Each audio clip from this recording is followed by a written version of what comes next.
Hi అండి. అందరికీ నమస్తే. న్యూ స్టోరీ అండి. ప్రణయమ ప్రళయమ పార్ట్ 1. మిస్టర్ రాక్షసుడు కూడా ఒక 2-3 డేస్లో అయిపోతుంది కదండి. ఈ స్టోరీ పూర్తిగా విన్న తర్వాత మీకు నచ్చినట్లయితే కామెంట్ చేయండి, కంటిన్యూ చేస్తాను. స్టోరీలోకి వెళ్ళిపోదాం. ఫారెన్ ఒక పెద్ద ఇంట్లో ఇద్దరు డాక్టర్స్ బెడ్ మీద ఉన్న పేషెంట్ ని చెక్ చేస్తూ ఉంటారు. అందులో ఒక డాక్టర్ తన నుదుటికి పట్టిన చెమటను తుడుచుకుంటూ ఎదురుగా ఉన్న డాక్టర్ ని చూసి, ఏంటి శేఖర్ ఇది, మనం పేరుకు పెద్ద డాక్టర్సే కానీ ఇక్కడ మాత్రం బానిసల్లా పనిచేస్తున్నాం.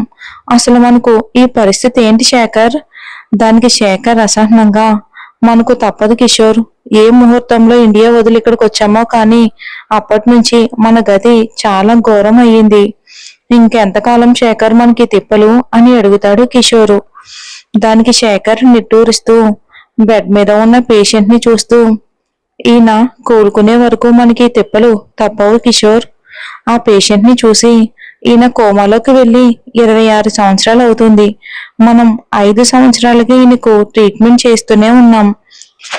ఇంకా ముందున్న డాక్టర్స్ ఈయన్ని కోలుకునేలా చేయలేదు అని ఈయన భార్య వాళ్ళందరినీ యమలోకానికి పంపించింది. ఇప్పుడు అదే పరిస్థితి మనకు కూడా వస్తుందేమోనని భయంగా ఉంది శేఖర్ అని అంటాడు కిషోర్. అవును కిషోర్, ఆవిడ మనకిచ్చిన టైం కూడా అయిపోవచ్చింది.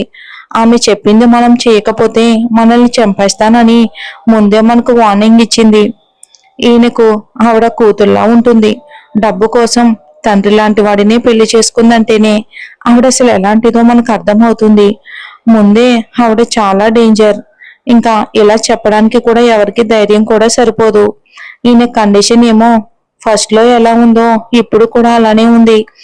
ఎంత ట్రీట్మెంట్ చేసినా సరే ఈ నుంచి కొంచెం కూడా రెస్పాన్స్ అనేది లేదు. నాకైతే ఈయన కోలుకుంటారు అన్న నమ్మకం అయితే లేదు అని అంటూ ఉండగానే శేఖర్ కాలుకు బుల్లెట్ తగిలి అక్కడే కింద పడి నొప్పికి గట్టి గట్టిగా అరుస్తూ గిలగిలా కొట్టుకుంటూ ఉంటాడు శేఖర్ బాధతో. సడన్ గా అలా జరగడంతో ఒక్కసారిగా కిషోర్ షాక్ అయ్యి భయంతో వణుకుపోతూ డోర్ వైపుకు చూస్తాడు.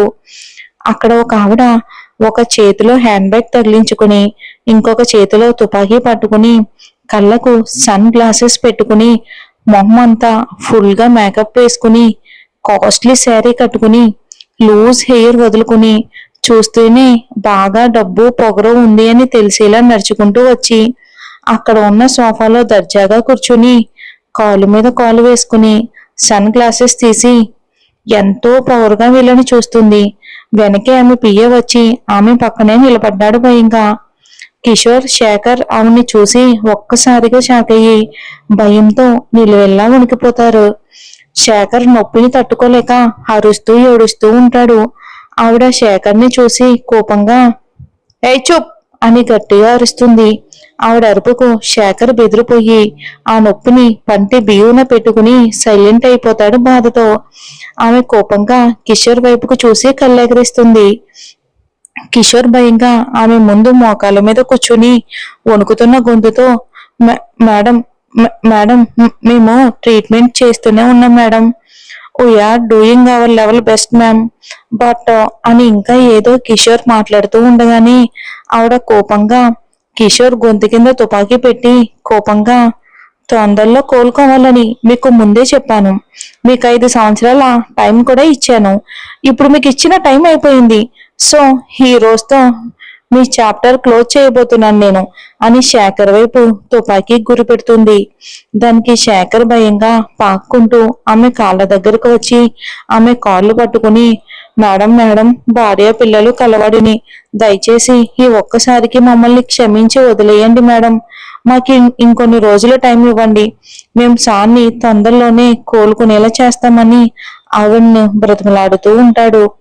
ఆమె శేఖర్ని కాళ్లతోనే తన్ని పైకి లేచి శేఖర్ తల మీద తుపాకీ పెట్టి కోపంగా, ఏంట్రా నన్ను బ్రతిమాలితే మిమ్మల్ని వదిలేస్తా అనుకున్నారా? అలా వదిలేయడానికి నేనేమైనా మామూలు ఆడదాని అనుకున్నావా? చాముండినిరా, చాముండేశ్వరి దేవిని. నాకు అడ్డొస్తున్నాడని నా చేతులతో నా కన్న తండ్రిని చంపేసిన హిస్టరీ నాది. నన్ను తక్కువ అంచనా వేయకు. ఎంతో గొప్ప డాక్టర్స్ అయిన మీరు నా భర్తని కోలుకునేలా చేస్తారని మిమ్మల్ని వెతికి వెతికి ఇండియా నుంచి ఇక్కడికి తీసుకుని వచ్చి 5 సంవత్సరాలు మీకే లోటు లేకుండా రాకుండా అన్ని చూసుకుంటూ మిమ్మల్ని నా భర్త దగ్గర పెట్టాను. కానీ మీరేం చేశారు? నేను మీకు ఇచ్చిన టైంలో నా భర్తను కోలుకునేలా చేయలేకపోయారు. నేను చెప్పింది మీరు చేయలేదు అంటే నేను పెట్టింది తింటూ మీరు నన్ను మోసం చేశారనే కదా. నన్ను మోసం చేసే వాళ్ళకు బ్రతికే హక్కే లేదు ఈ భూమి మీద. నౌ యువర్ టైమ్ ఈజ్ ఆవ్ అని అంటూ శేఖర్ తలకు తుపాకీ గురిపెట్టి కాలుస్తుంది. శేఖర్ అక్కడికక్కడే నేల మీద పడి చనిపోతాడు. అది చూసి ఒక్కసారిగా కిషోర్కి నోటమాట రాక షాక్ అయ్యి అలాగే ఉండిపోతాడు. చాముండేశ్వరీదేవి సోఫాలో కూర్చుని పిఏ వైపుకి చూస్తుంది. పిఏ ఫోన్ తీసి ఎవరికో కాల్ చేస్తాడు. కాసేపట్లో కొంతమంది వచ్చి శేఖర్ బాడీని తీసుకుని వెళ్తారు. కిషోర్ భయంతో వణుకుపోతూ చాముండేశ్వరిని చూస్తూ ఉంటాడు. చాముండి తన చేతిలో ఉన్న తుపాకీని పిఏకిస్తూ, భయపడుకు, నేను నిన్ను చంపను, ఎందుకో తెలుసా అని కిషోర్ని చూస్తుంది. కిషోర్ ఆత్రంగా అయోమయంగా భయంగా ఎందుకు అన్నట్టు చూస్తాడు. నీతో నాకు చాలా పనుంది. నీ వల్లే నా పని పగ రెండూ కూడా పూర్తవుతాయి. అది కాక నా భర్తను చూసుకోవడానికి ఇంకో 2 కొత్త డాక్టర్స్ ని కూడా అపాయింట్ చేశాను. నేను చెప్పింది చెప్పినట్టు చేయకపోతే ఏమవుతుందో అని వాళ్ళకు కూడా తెలియాలి కదా. అది వాళ్ళకు అర్థమయ్యేలా నువ్వే చెప్పాలి. అందుకే నిన్ను భయపెట్టి నేను ప్రాణాలతో వదిలేస్తున్నాను. ఇప్పటి నుంచి నువ్వు డాక్టర్వి కాదు, క్లీనర్వి. నా భర్తకు సంబంధించిన పనులన్నీ నువ్వే చెయ్యాలి. నేను చెప్పిన ప్రతి ఒక్కటి నువ్వు చేసి తీరాలి. కాదు కూడదు అంటే నిన్ను నీ కుటుంబాన్ని కూడా నీ స్నేహితుడితో పాటు తోడుగా పంపించాల్సి వస్తుంది. ఏమంటావు అని కిషోర్ని చూస్తుంది చాముండి. కిషోర్ భయంతో అతి కష్టం మీద నోరు తెరిచి ఓకే మేడం అని తలూపుతాడు భయంగా. గుడ్, ఇంక నువ్వు వెళ్ళు. దానికి కిషోర్ బాధపడుతూ మెల్లగా పైకి లేచి ఆ గది నుంచి బయటికి వెళ్ళిపోతాడు. వెనకే ఆమె పిఏ కూడా కిషోర్తో పాటు బయటికి వెళ్ళిపోతాడు. ఇక చాముండి లేచి బెడ్ మీద ఉన్న పేషెంట్ దగ్గరికి వెళ్ళి తన పక్కనే కూర్చుని ఆ పేషెంట్ చేతిని తీసుకుని చూస్తూ కంటి నిండా నీళ్లతో, ఇంకా ఎంతకాలం నాకు ఈ దూరం, త్వరగా కోలుకో. నీకోసం నేను ఇక్కడ 1000 కళ్ళతో ఎదురు చూస్తూ ఉన్నాను. మన శత్రువులేమో వాళ్ళ కుటుంబాలతో వాళ్ళ జీవితాలని చాలా సంతోషంగా ఆనందంగా గడుపుతున్నారు. కానీ మనం మాత్రం ఇలా బాధపడుతూ క్షణం క్షణం కుమిలిపోతూ ఉన్నాము. నాకు ఇది అస్సలు ఏం నచ్చట్లేదు. వాళ్ళ ప్రాణాలు పోవటం నేను చూడాలి. నువ్వేమో నా పగ నేనే తీర్చుకోవాలి అని చెప్పి నా చేతులు కట్టేసి కోమాలోకి వెళ్ళిపోయావు. 26 ఏళ్లుగా నేను పడుతున్న బాధ నీకు చాలదా? ఈ రోజుతో నాకు ఉన్న ఒక్క ఆశ కూడా నిరాశ అయిపోయింది. ఇంకా ఎన్నాళ్ళు నేను ఇలా చేతులు కట్టుకుని కూర్చోవాలి చెప్పు? ఇక నా వల్ల అస్సలు కావట్లేదు. వాళ్ళని ఏదో ఒకటి చెయ్యింది. నా పగ అసలు చల్లారదు. నీకిచ్చిన మాట ప్రకారం ఇన్నేళ్లు మౌనంగా ఉన్నాను. కానీ ఇక మీదట ఎలా ఉండలేను కూడా. వాడి కుటుంబాన్ని కాటికి పంపేదే నాకు మనశ్శాంతి ఉండదు. వారి కుటుంబంలో ప్రతి ఒక్కరిని ఒక్కొక్కరిగా వాడికి దూరం చేసి అందరి ప్రాణాలను తీస్తూ ఆఖరికి వాడి ప్రాణం కూడా తీస్తాను. వాడి చావు చూసి అందరూ కూడా భయపడాలి. అలా చెయ్యింది నేను ఎట్టి పరిస్థితిలోని చావను. నువ్వు ఆపాలి అంటే నువ్వు కోమా నుంచి బయటికి రావాలి. అంతవరకు నేను ఆగను అని తన బాధ అంతా కూడా చెప్తూ మళ్ళీ వెంటనే ఫోన్ తీసి ఎవరికో కాల్ చేస్తుంది. అవతల వ్యక్తి ఫోన్ ఎత్తగానే చాముండేశ్వరి కోపంగా ఎక్కడా అని అడుగుతుంది. అవతల వ్యక్తి భయంగా, ఢిల్లీ మేడం, ఈ రోజు రాత్రికి వాడు కొడుకు చావాలి. అతను పని అయ్యాక మీకు కాల్ చేస్తాను మేడం. ఓకే గుడ్ అని చెప్పి ఫోన్ కట్ చేసి ఆ పేషెంట్ ని చూసి, ఈ రోజు నుంచి నా పగ తీర్చుకునే పనిలో ఉంటాను. వాడిని అణిచే అస్త్రం నాకు దొరికింది. ఇక నన్ను ఎవరూ ఆపలేరు. వాడి కుటుంబాన్ని నా నుంచి ఎవరూ కూడా కాపాడలేరు అని క్రూరంగా వికృతంగా నవ్వుతుంది చాముండేశ్వరి. అది అర్ధరాత్రి. ఒక అమ్మాయి సిటీ అవుట్స్కట్ దగ్గరకు వచ్చి అక్కడే ఉన్న ఒక బెంచ్ మీద కూర్చుని సిటీ వ్యూ చూస్తూ కళ్ళు మూసుకుంటూ ఉంటుంది. తనకి తెలియకుండానే తన కళ్ళల్లో నుంచి కన్నీళ్లు దారలుగా కారుతూ ఉంటాయి. ఇంతలో తన చేతికి ఏదో చల్లగా తగలడంతో కళ్ళు తెరుస్తుంది ఆ అమ్మాయి.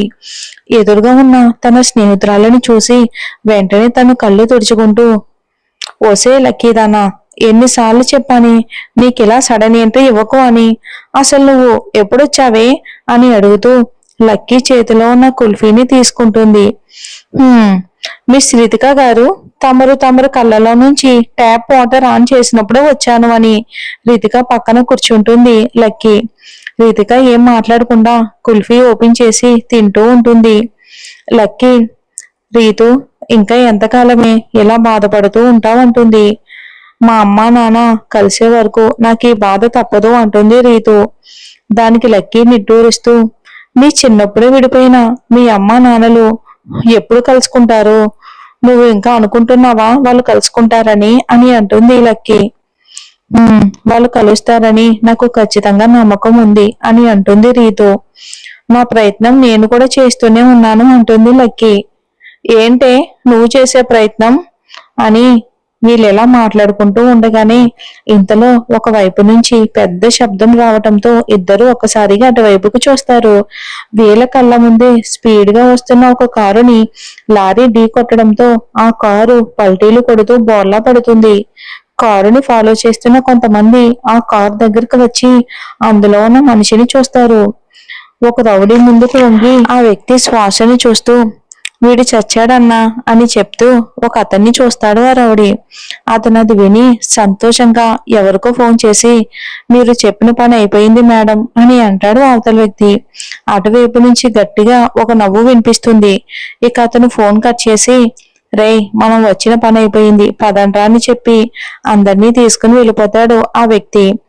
ఇటు వాళ్ళు వెళ్ళగానే రీతి లక్కీలు ఆ కార్ దగ్గరకు పరిగెత్తుకుంటూ వెళ్లి చూస్తారు కంగారుగా. అందులో ఒక మనిషి నిర్జీవంగా పడి ఉంటాడు. అతను సీట్ బెల్ట్ పెట్టుకోకపోవటంతో కారు బోల్తా పడినప్పుడు అతని తలకు చాలా పెద్ద గాయం అయి ఉంటుంది. కాళ్ళ నుంచి అతని శరీరం నుంచి రక్తం దారులుగా కారుతూ ఉంటుంది. ఆ ప్లేస్ అంతా అతని రక్తంతో తడిచిపోయి ఉంటుంది. ఇద్దరూ కూడా భయంగా ఒకరు ముఖాలు ఒకరు చూసుకుని కంగారుగా ఆ వ్యక్తిని బయటికి తీస్తారు. రాయల్ గా ఎంతో హ్యాండ్సమ్ గా అందంగా ఉన్నాడు ఆ వ్యక్తి. లక్కీ ఆ వ్యక్తిని చూసి ఒక్కసారిగా షాక్ అయ్యి స్టన్ అయిపోతుంది. మరి ఆ వ్యక్తి లక్కీకి తెలుసా? చూద్దాం. రీతు తన మొహంలో ఎటువంటి భావనను బయటకు కనిపించనివ్వకుండా ఆ వ్యక్తి చేతిని పట్టుకుని చూసి, లక్కీ, ఇతను చనిపోలేదు, ఇంకా ప్రాణాలతోనే ఉన్నాడు చూడు అని లక్కీ వైపుకు చూస్తుంది. లక్కీ ఇంకా షాక్ లోనే ఉండడం చూసి రీతు లక్కీని కదిలించి, ఏంటే బెల్లం కొట్టిన రాయిలా అలా అయిపోయావు? ముందు ఇతన్ని హాస్పిటల్ కి తీసుకుని వెళ్దాం పదా అని ఆ వ్యక్తిని పైకి లేవబోతూ ఉండగా ఇక లక్కీ రీతి చేతిని పట్టుకుని ఆపుతుంది. రీతు లక్కీని చూసి, ఏంటే ఏమైంది? త్వరగా ఇతన్ని హా అని అంటూ ఉండగానే లక్కీ రీతు చేతిని పట్టుకుని, ముందు మనం ఇక్కడ నుంచి వెళ్ళిపోదాం పదా అంటుంది. లక్కీ మాటకు రీతు షాక్ అయ్యి కోపంగా, ఏంటి ఏం మాట్లాడుతున్నావు? పిచ్చిగాని పట్టిందా నీకు? ఒక మనిషి ప్రాణాపాయంలో ఉంటే వదిలేసి ఎలా వెళ్తావే అని లక్కీ చేతిని విడిపించుకుంటుంది రీతు. లక్కీ రీతి చేతిని వదలకుండా గట్టిగా పట్టుకుంది. రీతు, నేను ఎందుకు చెప్తున్నానో అర్థం చేసుకోవే, నీకు ఇతను ఎవరో తెలుసా అని అంటుంది. దానికి రీతు కోపంగా, ఇక్కడ మనిషి ప్రాణం పోతుంది అంటే నీకు పరిచయాలు అవసరమా? ఆయన ఇతను ఎవరైతే మనకేంటి, ముందు ఇతన్ని మనం కాపాడాలి. ఇతన్ని నువ్వు కాపాడితే నీకు మంచి కంటే చెడు ఎక్కువ జరుగుతుందమ్మా, నేను చెప్పేది అర్థం చేసుకోవే అని చెప్తుంది లక్కీ. లక్కీ చెప్పింది విని ఒక్కసారిగా రీతు షాక్ అయిపోతుంది ఆశ్చర్యంగా. నాకు ఎందుకు చెడు జరుగుతుంది అని అడుగుతుంది రీతు. ఇతను ఎవరో తెలుసా నీకు? పేరు మోసిన the great businessmen Chakradhar Bhupathi మనవుడు. కంటి చూపుతూనే భయపెట్టి అందరినీ ఆకట్టుకుని పవర్ఫుల్ పర్సన్ రుద్ర కొడుకు. తెలుగుతో మాటలతో అందరినీ కట్టిపడేసే స్త్రీ కొడుకు, తెలివికి అందానికి brand ambassador, the great most handsome and powerful business person Shri Rudra కుమారుడు ఏవి అవినాష్. రీతు అని అంటుంది. లక్కీ చెప్పింది విని రీతు మొహంలో ఎలాంటి ఎక్స్ప్రెషన్స్ లేకుండా లక్కీని చూస్తూ ఉంటుంది. ఇలాంటి పెద్ద పెద్ద వాళ్ళతో మనకొద్దు రీతు. ముందే మీ అమ్మగారికి వీళ్ళ కుటుంబానికి అస్సలు పడదు. ఇప్పుడు నువ్వు ఇతన్ని కాపాడినా కూడా నీ మీదకి తప్పంతా వస్తుంది. అందుకని మనం వెళ్ళిపోదాం పదా అంటుంది లక్కీ. ఎవరో ఒకరు ఇతన్ని చూసి హాస్పిటల్కి చేర్పిస్తారులే అని చెప్పి రీతుని తీసుకుని వెళ్తుంది. రీతు అవినాష్ని చూస్తూ ఏం మాట్లాడకుండా లక్కీ వెనకాలే వెళ్ళిపోతుంది బాధగా. ఇద్దరు ఒక చోట వాళ్ళు పెట్టిన వాళ్ళ స్కూటీ దగ్గరికి వెళ్తారు. లక్కీ కీస్ తీసుకుని స్కూటీ దగ్గరికి వెళ్తూ ఉండగా రీతు నేను డ్రైవ్ చేస్తాను అని అంటుంది. దానికి లక్కీ ఏం మాట్లాడకుండా రీతుకి స్కూటీ కీస్ ఇస్తుంది. రీతు కీస్ తీసుకుని స్కూటీ దగ్గరికి వెళ్ళి స్టార్ట్ చేస్తుంది.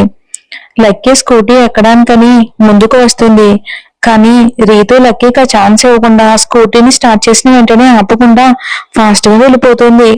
బిక్కమొహం వేసుకుని అయోమయంగా రీతు వెళ్ళిన వైపే చూస్తూ ఉండిపోతుంది లక్కీ.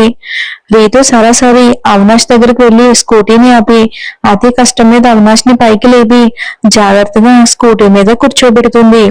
తర్వాత తన చున్నీ తీసి కొంచెం చింపి రక్తం పోకుండా అవినాష్ తలకు కట్టి తను కూడా కూర్చుని అవినాష్ తలను తన భుజం మీద పెట్టుకుని అవినాష్ కింద పడిపోకుండా తన చున్నీతో గట్టిగా తనకు కట్టుకుని ఫాస్ట్ గా హాస్పిటల్ కి అయితే తీసుకుని వెళ్తుంది రీతు.